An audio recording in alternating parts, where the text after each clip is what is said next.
In that void where you feel like you don't exist, how many friends would you sacrifice just to be someone? Some people don't take up space in the world, they just watch silently. And one day, they use that silence to become the executioner of those closest to them. Today, we open Maxim Gorky's darkest, most stomach-churning, yet equally shameful file, the Provocateur. This is not a novel, it is a crime scene report of how a soul gradually decays.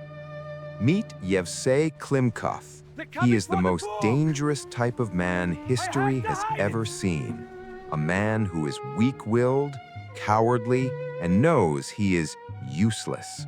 A poor wretch who, while trying to build a life for himself by selling other people's secrets in the dirty corridors of the state, is actually digging his own grave.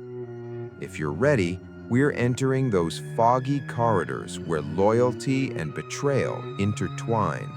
But be careful, when you look in the mirror at the end of this video, you might be afraid to see a piece of Yevsei, because sometimes the path we choose to survive becomes a prison that kills us while we're still alive. The question I asked in Hook, what you would be willing to sacrifice in order not to be a nobody, is actually the key to Maxim Gorky's dark labyrinth. When Yevsei Klimkov was born in the late 19th century, in the foggy and decaying streets of Russia, the world had no place for him. He was like a void, not just physically, but spiritually. One of those faint figures who went unnoticed among people, whose presence was indistinguishable from his absence. But that's where the danger begins. When a person lives like a shadow within society, it's very easy to turn that shadow into a monster. Gorky isn't telling us a story of revolution. He's showing us how the darkest organs of the state fill these kinds of voids. Yevsei's story isn't about the birth of an informer. It's an autopsy of a man who begins to feed on the misfortune of others to quell the meaninglessness within himself. Now, let's go back to the childhood of this unnecessary man, to that first trauma, to that damp room where it all began. Because if you want to understand why a person is a traitor, you must first look at why they were not loved. Chapter 1. Orphanhood and Existential Paralysis. Yevsei's world was built on defeat from the very beginning.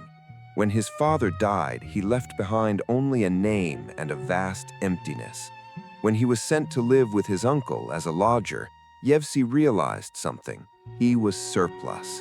The extra plate on the table, the unnecessary breath in the room. His uncle was a baker, and amid the smell of flour and hot ovens, Yevsei was a spirit waiting to be shaped like dough but never baked. He would wait on the sidelines while the children played.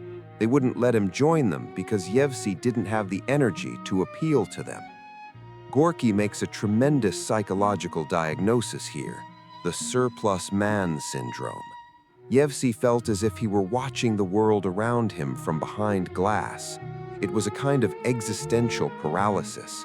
No one beat him, no one yelled at him, but no one saw him either. This invisibility inflicted a wound deeper than physical violence.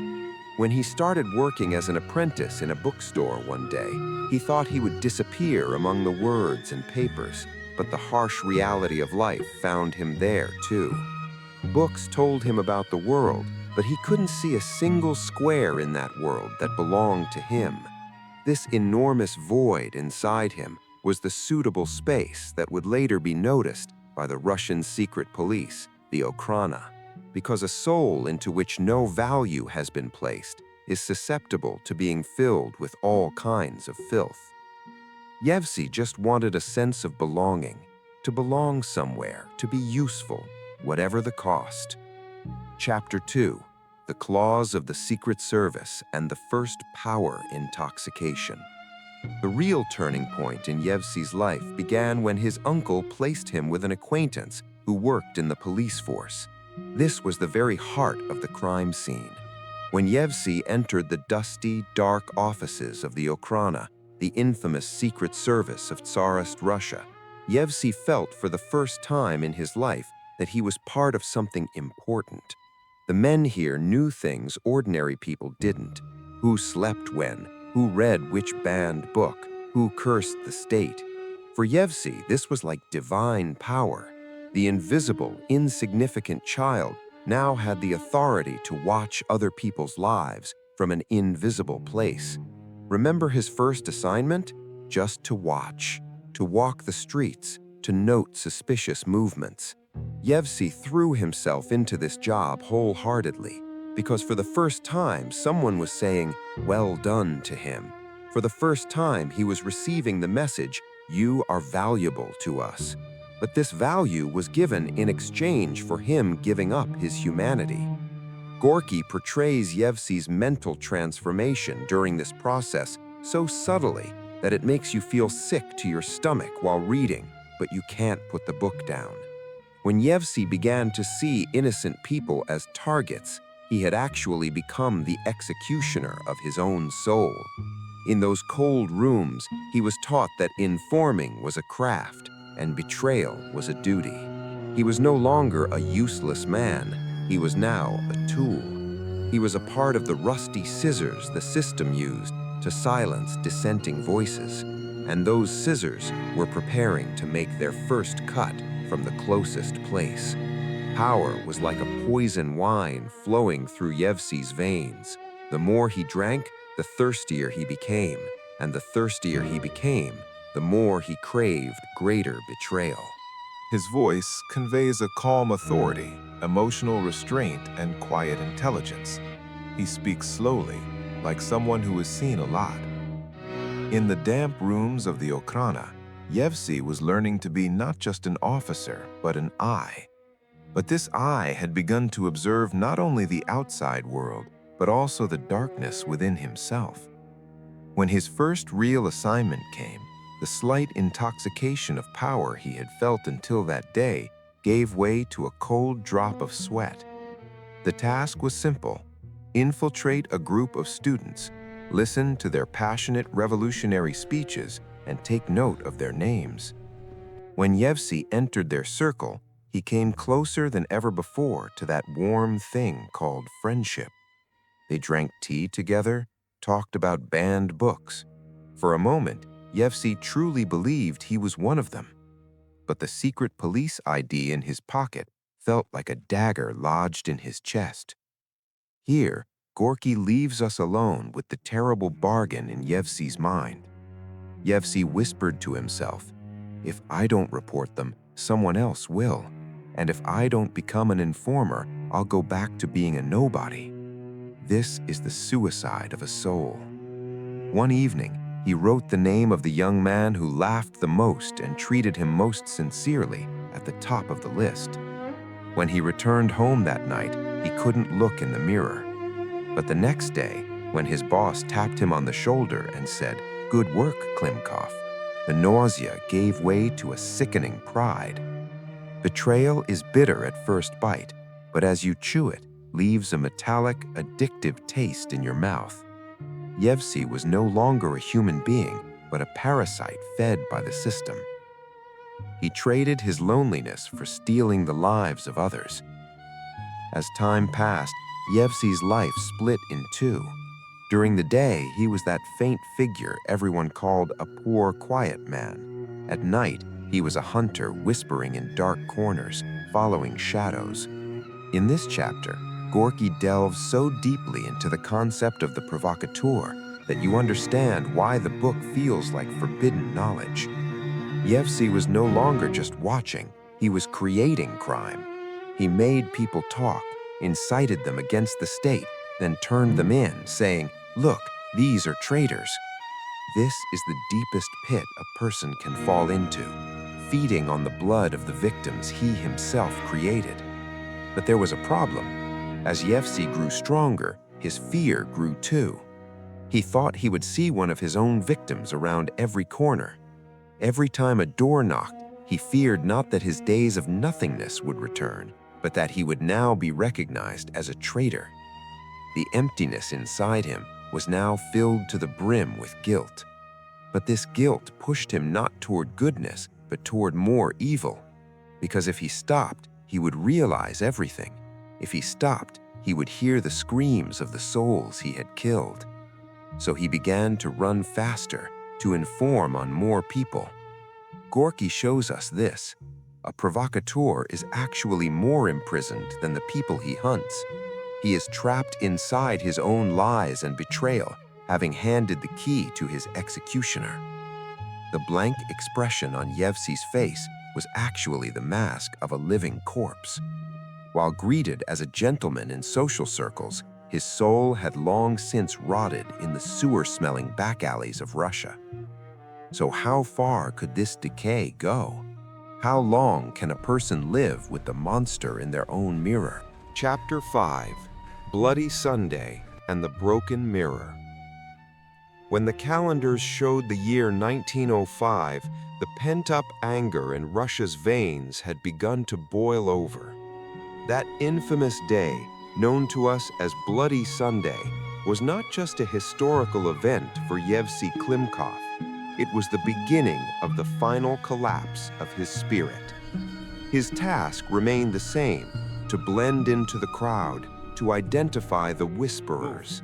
But that day, the streets were different.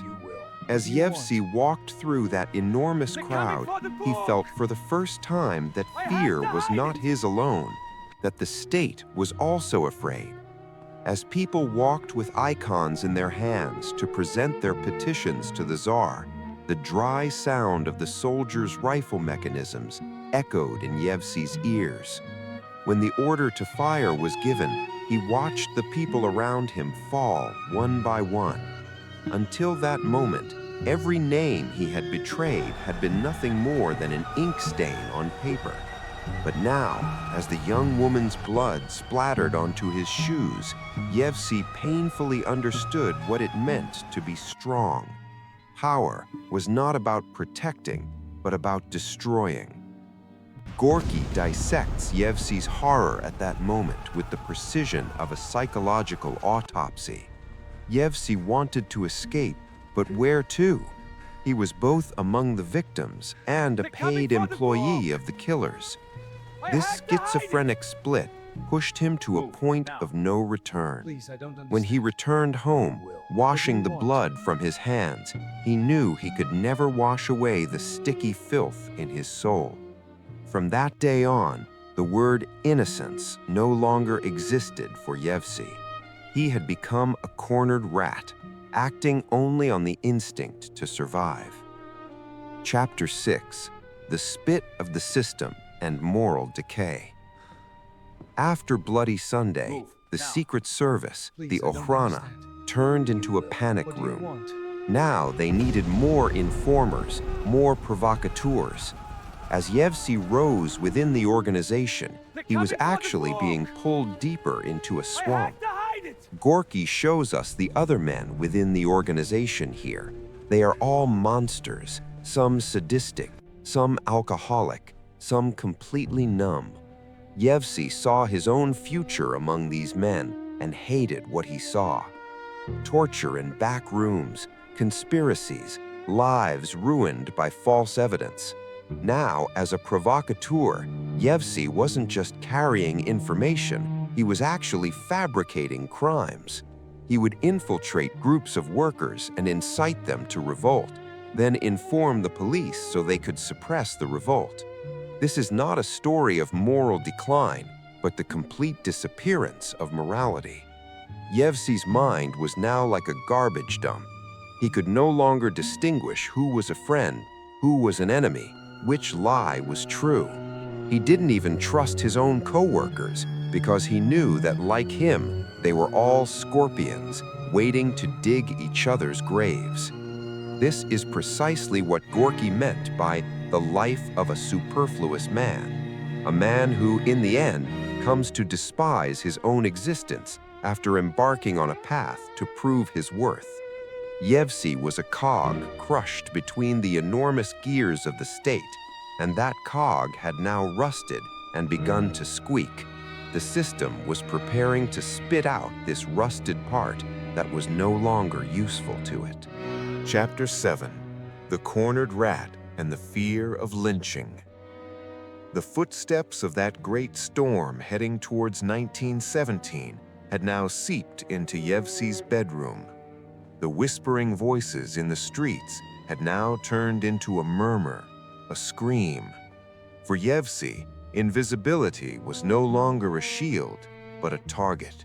Here, Gorky performs an autopsy on animal fear rather than guilt. Yevsey felt the ghosts of every person he had denounced, every young man he had sent to prison, breathing down his neck. It was no longer a matter of patriotism or duty. It was a matter of not being crushed under this enormous wreckage. The organization did not protect him. On the contrary, it pushed him forward like a sacrificial lamb. The unnecessary man had become unnecessary again, but this time his death would be a tool to cover up the system's crimes. Yevsey's notorious panic attacks, the shortness of breath he experienced when entering crowds, were actually the collective anger of society constricting his throat. A provocateur's worst nightmare is seeing his name published on a list of traitors. While waiting for the day he would see his own name on those lists, Yevsey had already reached the brink of insanity. With every creak, every door squeak, he expected the bloody claws of the revolution. When Gorky describes Yevsey's final period, it is as if he is keeping the diary of a man in solitary confinement. Outside, the world was changing, the empire was collapsing, but Yevsey's world had already been destroyed. He was just searching for one last breath beneath the rubble. And then the inevitable moment arrives, when Yevsey Klimkov loses everything: his name, his honor, his sense of belonging. The only thing left in his hands is the nothingness from which he began. It is no coincidence that Gorky titled this work The Life of a Superfluous Man. Yevsey, crushed under the weight of his own existence on the edge of a train track or at the mouth of a dark alley, Yevsey realizes this: he was nobody, and he would die as nobody. Provocation had not given him an identity. On the contrary, it had sucked his identity dry. In the end, Yevsey's tragic and dull departure is actually the failure of an era, a mindset, and a system. A person cannot build a life by selling the lives of others. They only dig their own grave. As Yevsey fell into that dark abyss, he left behind neither a name nor a memory. He left only the cold, metallic, and disgusting sound of the word provocateur. Gorky ends this autopsy of the soul here, leaving us alone at that table. Did Yevsey die, or did he never live in the first place? The answer to this question is hidden in the silence that will echo on your walls when you close the book. So why did you listen to the story of a provocateur today? Because Yevsey Klimkov did not die. He is still among us today. He lives in those who abandon their values to belong to a group, in those who ruthlessly destroy others' reputations on social media, in those who sell their souls to algorithms just to be seen. Maxim Gorky teaches us this: lack of will is the most fertile ground for evil. If you are not the subject of your own life, you become merely a useful object in someone else's dark story. This video was one of the harshest pieces in Daily Books' Soul Autopsy series. Remember, on this channel, we don't talk about books, but about the dangerous truths hidden within them. If this dark journey made you question things, don't forget to like the video and write "I am the owner of my own soul" below. In the next case file, we'll meet in the darkness of another soul. Turn off the lights, because truths only reveal themselves in the dark.